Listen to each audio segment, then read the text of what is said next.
sensible ce soir à l'ouverture de cette soirée avec la dimension culturelle qui me tient à cœur. Je suis très sensible ce soir qu'on mette l'emploi au cœur du dispositif que vous conduirez. Je dis qu'il faut poursuivre ce travail. Il faut peut-être aussi que l'empreinte ou des empreintes que nous avons marquées dans ce formidable travail que nous avons conduit ensemble puissent continuer, se poursuivre et pourquoi pas s'amplifier. Nous ne serons pas dans cette assemblée, mais nous sommes une force politique et nous sommes des femmes et des hommes dont la volonté absolue est celle des valeurs et des contenus que nous portons. Ces valeurs que nous avons portées s'appellent l'égalité, la fraternité, elles s'appellent la solidarité, elles s'appellent la résistance aussi. Parce que, chers amis, nous vivons un temps difficile. Et comme disait le poète, quand les blés sont sous la grêle, fou qui fait le délicat.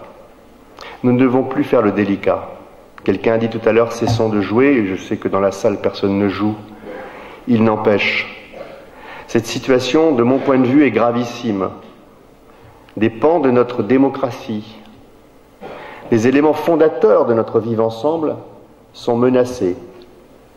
Je parle bien sûr du vote du Front National, à un niveau jamais atteint, mais je pense aussi à ces 50% de nos concitoyens qui, de façon structurelle aujourd'hui, ne votent pas. Ce n'est pas pour assombrir l'Assemblée que je vous parle de ça, c'est simplement pour que nous ayons les uns et les autres en tête, jusqu'à dimanche, et après, lundi et les jours qui vont suivre, en tête cette question fondamentale qui touche la démocratie de notre pays. Et pour cela, je crois qu'il faut reconstruire, au-delà du choc qui est celui que nous subissons, qu'il faut reconstruire du projet. Il faudra bien sûr, dimanche, battre la droite, repousser le Front National. Et il y a un vote, et nous l'avons dit dès dimanche, qui est à la disposition de tous les citoyens et de tous les électrices et électeurs. C'est le vote pour la liste conduite par François Bonneau. Nous sommes entièrement engagés pour la réussite de cela. Et il faudra aussi lundi, mardi et les jours qui suivent, bien évidemment que le programme et les actions que conduira François et l'équipe élue avec lui au Conseil régional montrent la voie, redonnent confiance, et je n'en doute pas un instant que cette politique sera suivie. Et en même temps, il nous faudra réfléchir comment lever un certain nombre de contraintes fortes sur notre démocratie. Ces contraintes, nous les appelons, nous, le monde de la finance. Nous les appelons tout ce qui concerne la destruction d'un modèle social, fondé dans l'après-guerre et acquis avec des luttes ouvrières, dans lequel les uns et les autres dans cette salle nous avons participé, hier encore.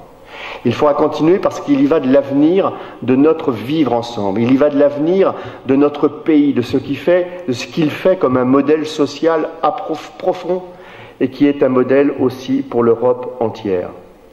Nous avons un vaste chantier devant nous et il faut pour cela que ce chantier de construction, reconstruction d'une gauche qui ne renonce pas, d'une gauche qui avance, qui repousse les hydres de l'extrême droite et de la droite, il faudra pour cela que nous continuions à parler, à travailler, à ouvrir de nouveaux projets, à donner de l'ambition à notre pays, à notre région, mais cela, je sais que François en a dans sa musette, si j'ose dire, pour pouvoir avancer sur ce chemin. Nous serons prêts, je le dis aussi, très sérieusement, à travailler, quand il le faudra, là où il le faudra, pour avancer des idées, des propositions. Donc aujourd'hui, il s'agit d'un deuxième tour où le choix est simple, très simple. Nous ne pouvons pas accepter que la droite, l'opposition que nous avons connue depuis ces décennies, j'allais dire, dont nous savons précisément la qualité de leur politique. Parce qu'il y a ce qui est écrit au moment des campagnes électorales, et puis il y a des actes précis. M. Vigier, ses amis, avaient déposé une quarantaine d'amendements pour le budget 2015 de la région. Dans ces amendements, tout était, je ne vais pas les détailler, rassurez-vous ici, mais tout était des réductions de satisfaction des besoins de nos concitoyens. Et ils étaient d'ailleurs sur un schéma très précis contre les personnels de la région, pour en diminuer le nombre. Elles étaient contre les positions que nous avons gagnées sur la culture, sur les transports, sur beaucoup de sujets très importants. Le langage de M. Vigier et de ses amis, et de M. Pelletier, dont je disais dimanche soir qu'il avait peut-être le visage de la jeunesse, mais des idées d'un autre siècle, qu'ils veulent faire reculer cette région.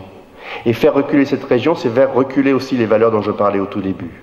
Et donc, non, ils ne peuvent pas, ils ne doivent pas mettre la main sur cette région, à qui ils rajouteraient de la confusion, des illusions et d'énormes difficultés pour nos concitoyens. Donc voilà une première raison qu'il faut bien dire aussi au-delà de ces murs.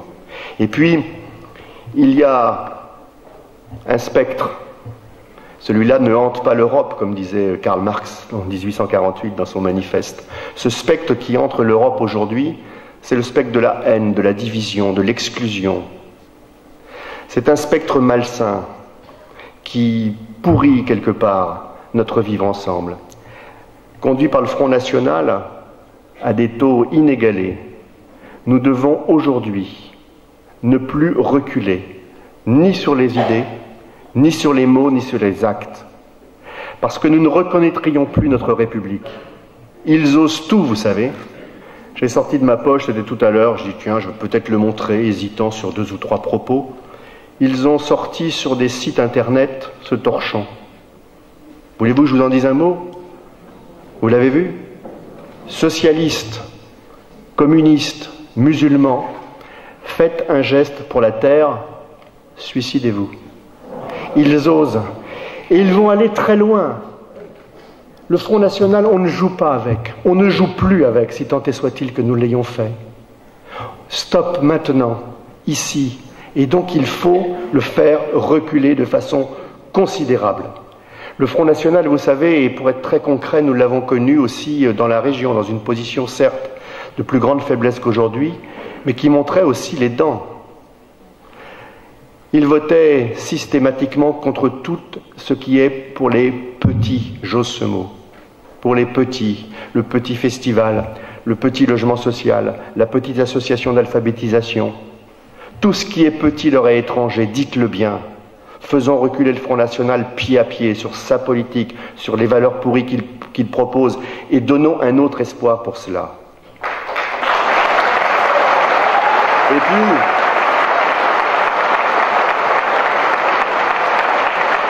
pour conclure, l'heure est donc très grave. Je sens la joie qui vous inspire puisque vous sentez la possibilité de gagner dimanche. Et il faut conserver cet enthousiasme. Et à la fois, d'un même mouvement, si nous sommes